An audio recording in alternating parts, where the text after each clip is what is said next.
अस्सलाम वालेकुम फ्रेंड्स, और हाजिर हैं आप लोगों की खिदमत में एक और वीडियो के साथ। और आज हम डिस्कस करने लगे हैं पेशावर और इस्लामाबाद के दरमियान होने वाले मैच को। तो चलें सीधे चलते हैं मैच की तरफ। और मैच स्टार्ट होने से पहले ही मैं थोड़ा सा वर्ड था पेशावर के लिए, क्योंकि पेशावर की अगर आप टीम को देखें तो टॉप 3 और 4 के अलावा इनके पास कोई डिपेंडेबल बैट्समैन नहीं नजर आ रहा था। तो उसमें इक्वेशन बहुत क्लियर थी कि आपने टॉप ऑर्डर में सिर्फ साइम अयूब को उड़ाना है और आपका रास्ता हमवार हो सकता है। और इस चीज़ के साथ पेशावर ने टॉस जीत के बैटिंग इनवाइट की इस्लामाबाद को, जो और शॉकिंग था मेरे लिए कि ठीक है इस्लामाबाद की स्ट्रेंथ तो सही है, चेज में है, तो आप वो चीज़ तो फैक्टर आप ख़त्म कर रहे हो। लेकिन ऐसी पिच पे, रावलपिंडी की पिच पे, जहाँ पे शोर शॉट आपको माड़े में माड़ा भी 180 पढ़ना ही पड़ना है, तो आप 180 चेस करने के बजाय विद 3 और 4 बैट्समैन, अगर बेहतर नहीं होता कि आप ये 180 या 200 रन पोस्ट करते और चांस देते अपने बॉलर्स को डिफेंड करने का। क्योंकि हुआ वही जिसका मैं जिक्र कर रहा हूँ कि बैट्समैन जो थे प्रॉपर इनके शॉट थे और उसी चीज़ का इनको खमियाजा भुगतना पड़ा। खैर स्टार्ट करते हैं इस्लामाबाद की बैटिंग से।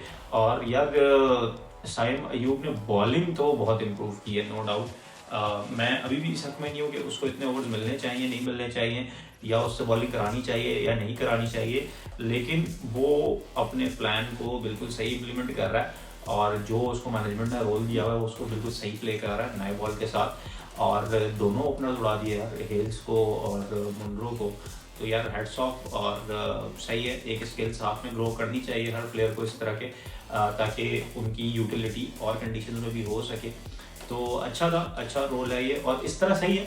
1 ओवर 2 ओवर आप साइम अयूब से कराओ, लेकिन इससे ज़्यादा मुझे नहीं लगता कि वो इस टाइम डिपेंडेबल है कि आप उसको हफीज़ की तरह यूज़ करो या इस तरह के प्लेयर्स की तरह कि आप उसे 4 ओवर करवाओ। वो मुझे मुश्किल लगता है। अभी फ़िलहाल हो सकता है आगे जाके वो इतना इम्प्रूव कर ले कि वो पूरे कोटे वाला बॉलर बन जाए। और खैर स्टार्ट अच्छा था पेशावर के लिए, लेकिन पेशावर ने खुद से ये स्टार्ट जो है वो और रिदम जो है वो वापस इस्लामाबाद के उसमें पलड़े में डाला।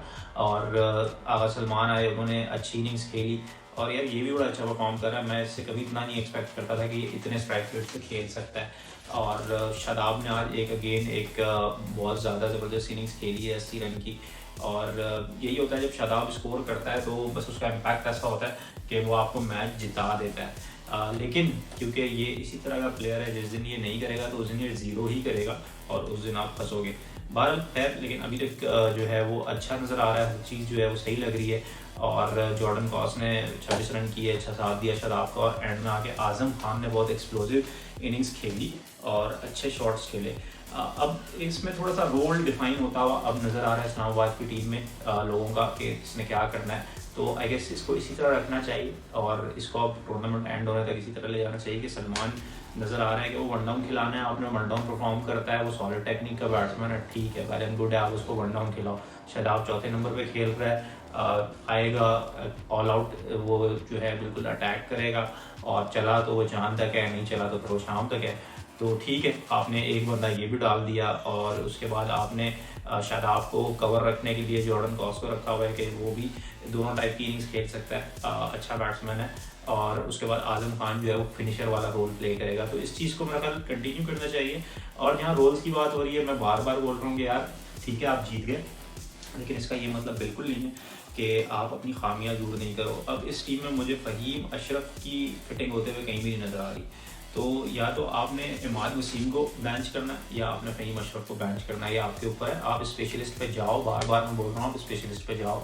आपको जो कम पड़ता है, आपको ऑलरेडी जो है बॉलर आपके ज़ाया चले जाते हैं। इमाद वसीम ने आज दोबारा एक ओवर किया है, और जिस दिन इमाद वसीम पूरे ओवर करता है उस दिन फ़हीम नहीं बॉलिंग करता है। तो यार फजूल है ना, मतलब आपके पास ऑलरेडी ऑलराउंडर शादाब खान मौजूद है, सलमान अली आगा मौजूद है, तो आपको इतने ऑलराउंडर्स पे जाने की कोई ज़रूरत नहीं है। आप एक अपने पास जो है बैट्समैन प्रॉपर और डालें टीम में, ताकि आप लोगों को ये वाली दिक्कत ख़त्म हो कि यार अच्छा चलो ऊपर हम लोग एक्सप्लोजन करते हुए निकल भी गए, तो एक आधा और बैट्समैन भी अगर आपके पास नीचे टैप में होगा तो आपके लिए अच्छा होगा। फ़हीम अशरफ और या इमाद वसीम आप उनको सिर्फ ओनली एज अ बैट्समैन खिलाओगे तो ये सबसे बड़ी बेवकूफ़ी होगी। और पेशावर की बॉलिंग की बात करें तो यार बॉलिंग भी बहुत ज़्यादा मुझे नहीं समझ आई। यूकुड ने अच्छी बॉलिंग की, सही थी, ज़ीशान अच्छी बॉलिंग कर रहा था लेकिन उसको ओवर पूरे नहीं दिए। आमिर जमाल के बारे में बात करेंगे आगे चल के कि यार ये T20 या फिर लिमिटेड ओवर्स में उस तरह से रेप्लिकेट नहीं कर सका जिस तरह से इसकी टेस्ट की परफॉर्मेंस थी, और एक एक्सपेक्टेशन इससे बन गई थी कि यार ये एक हमें अच्छी फाइंड मिल गई है, लेकिन अभी तक ये लिमिटेड ओवर्स में उस तरह से परफॉर्म नहीं कर सका जो इससे एक्सपेक्टेड था। उसके बहुत सारे रीजन हो सकते हैं, डिस्कस करेंगे। आरिफ याकूब के साथ आज इस्लामाबाद ने ये किया कि इसको अंदर आते ही उन्होंने अटैक कर दिया, इसको उन्होंने टाइम ही नहीं दिया, और जो इसकी जो स्ट्रेंथ है, जो ये फ्लाइट देके बॉल करता है, तो वो दोनों बैट्समैन ने जो उस टाइम अंदर थे, सलमान और शादाब, उन्होंने बहुत अच्छी तरह से इसको नेगोशिएट किया, और दोनों स्पिन के अच्छे प्लेयर हैं। तो ये बात मैंने पहले भी की थी, स्क्वाड जब मैंने इनका डिस्कस किया था, और मैचेस में भी जब इनकी मैं बात करता हूँ, तो सिवाय उस एक मैच के ये वन मैच वंडर करता है खाली, और उसके बाद ये खामोश हो जाता है। तो अब ये मुझे नहीं समझ आता कि यार लॉन्ग रन में ये बेहतर है कि नहीं है। पॉल वॉल्टर एक ओवर, सलमान इरशाद को खिला के इन्होंने जो है वो ना आज भी उसको उमर गुल की तरह इन्होंने संभाल के रखा हुआ था कि जी आखिरी ओवर्स में आएगा और पता नहीं क्या कर देगा, और 37 रन खा गया, वो कुछ खास नहीं किया। और बात करते हैं पेशावर की बैटिंग की, तो भाई पेशावर की बैटिंग में जो था ना वो मसला तो स्टार्ट हो गया था पहले ओवर से। नसीम शाह ने खैर बॉलिंग भी एक्स्ट्राऑर्डिनरी की, ऐसी पिच पे इस तरह की मूवमेंट्स निकालना और इस तरह की पेस निकालना यार बहुत मुश्किल काम है, और नसीम शाह ने वो करके दिखाया। और साथ में उसको रोमान रीस ने बहुत अच्छा सपोर्ट किया, रोमान रीस को अच्छी स्विंग मिल रही थी, अच्छी सीम मिल रही थी। तो मैच अगर देखा जाए ना तो इन लोगों ने मेरे ख्याल से पहले 4 ओवर में ख़त्म कर दिया था, क्योंकि मेरे ख्याल 4 ओवर में बाउंड्री भी कोई नहीं आई थी, और 4 आउट कर चुके थे, तो वो मैच ऑलरेडी ख़त्म हो चुका था। और उसके बाद फाइट की है, नीचे आके फाइट की है, और ये इससे ये प्रूव हुआ कि अगर कोई भी एक प्रॉपर बैट्समैन खड़ा होता, या फिर इनके पास इन डेप्थ जो बात हो रही है कि इनके पास प्रॉपर बैट्समैन होता विद गुड टेक्निक वाला, तो ये रन चेजेबल थे। यहाँ पे पिंडी में 200 चेजेबल है, और हर दफ़ा चेजेबल है, और यही करके दिखाया आपको आमिर जमाल ने, और उसके साथ उसको सपोर्ट किया वॉल्टर ने, कि सिर्फ आपने 20 ओवर पूरे खेलने हैं, बैट्समैन ने तो 200 करना पिंडी में कोई बड़ी बात नहीं है। और उसके अलावा और भी नोटेबल परफॉर्मेंस नहीं थी आमिर जमाल की। मैं यहाँ पे बात करूँगा कि यार हम लोगों के जो यंगस्टर्स हैं ना, उनमें एक बहुत बड़ा जो एक कमी है ना, वो ये है कि, और जो हम लोग लैक कर रहे हैं जिसकी वजह से एक क्रिकेट में, वो ये है कि यार बहुत जल्दी ना आप हर चीज़ प्री मैच्योर कर देते हो। मतलब आज अगर आप इसकी परफॉर्मेंस देखें, आमिर जमाल की एक्स्ट्राऑर्डिनरी बैटिंग कर रहा था, एक्स्ट्राऑर्डिनरी हिटिंग कर रहा था, नो डाउट कि उसमें इस्लामाबाद के बॉलर्स का भी बहुत बड़ा हाथ था कि एक इसकी जो है ना जोन है, वो मुझे तो समझ आ गई है कि इसका जोन क्या है, कि इसको आप बॉडी में खिलाओगे ना, और ख़ासतौर आप उसको अच्छी लाइन पे खिलाओगे, तो ये आपको हमेशा बैकफुट जाके खेलेगा, ठीक है। और बॉडी पे भी अगर आप इसको करीब भी खिलाओगे तब भी इतना स्ट्रॉन्ग है कि यहाँ पे आपको लेग साइड पे लपेट देगा। लेकिन आप जैसे ही इसको थोड़ा सा दूर करोगे ना बॉडी से, तो इस तरफ ये वाले शॉट्स इसके पास इस तरफ नहीं है। तो इसमें इस्लामाबाद के बैट्समैन और इस्लामाबाद के बॉलर्स को भी क्रेडिट जाता है कि उन्होंने उसको उस जगह पे खिलाया जहाँ पे वो चाह रहा था, और इतने रन खाए उससे, और मैच को एक्साइटिंग बनाया।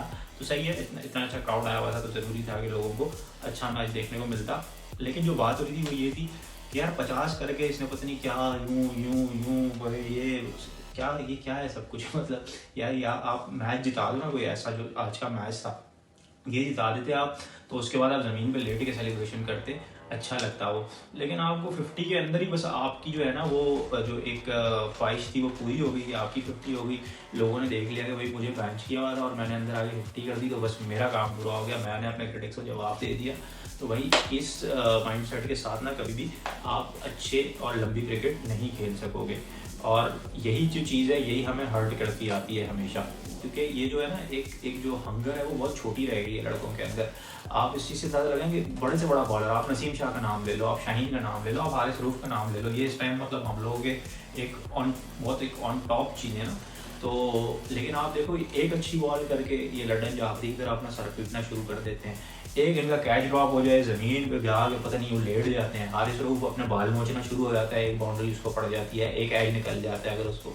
इसी तरह शाहीन का भी है, इसी तरह नसीम का भी है, और बाकी भी आप ये इब्रार जितने भी आप नाम लो, और आप खाली नोट करना आगे से कि इनको सिर्फ एक जो बॉल है ना, एक बॉल, ये खाली उसकी ख्वाहिश में है कि अगर यार ये एक एज होकर मुझसे मिस हो गया ना, ठीक है, ये जो सर पकड़ के बैठ जाएंगे, ज़मीन बोस हो जाएंगे, बाल नोचने शुरू हो जाएंगे।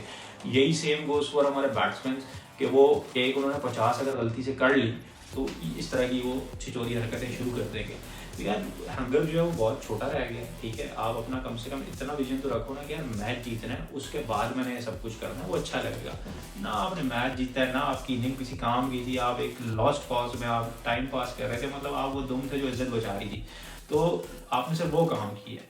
तो कोई ख़ास तो आपने ऐसा किया नहीं है जिस पे आप इतने ज़्यादा जो झटके शुरू कर दो।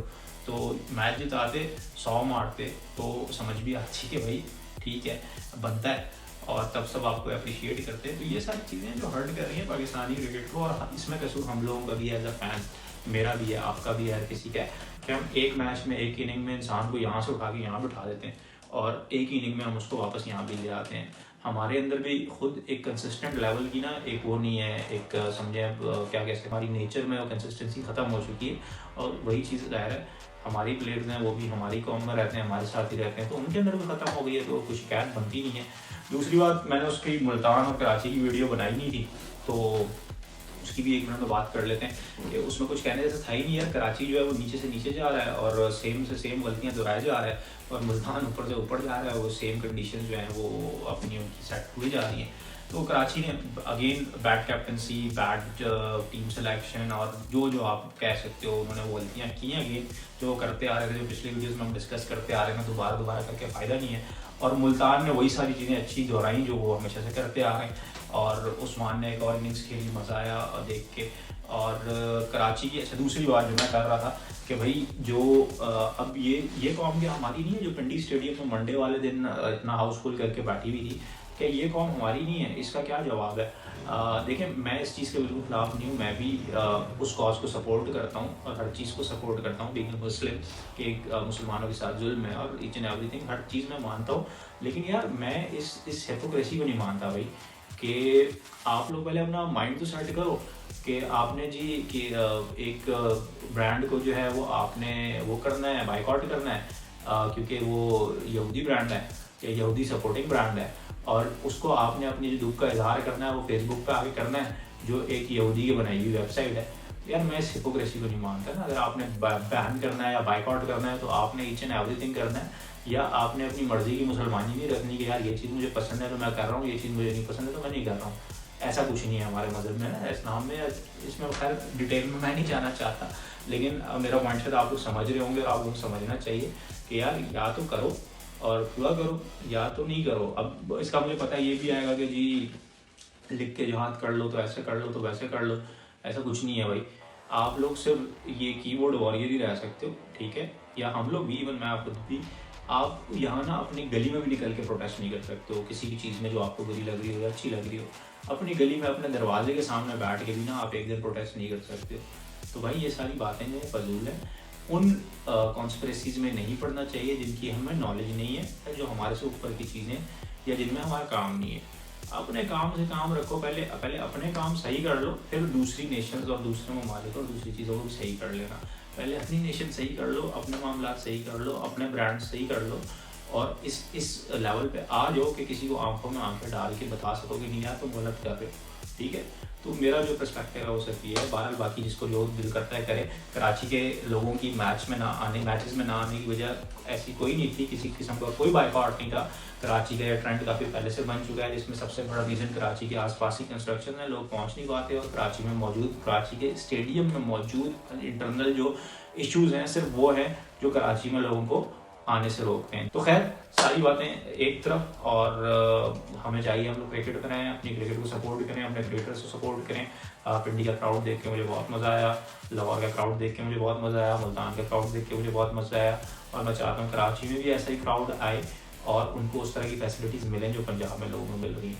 तो खैर मिलते हैं अब एक और वीडियो के साथ, और अपना बहुत ख्याल रखें, वीडियो को लाइक करें, चैनल को सब्सक्राइब करें। अल्लाह।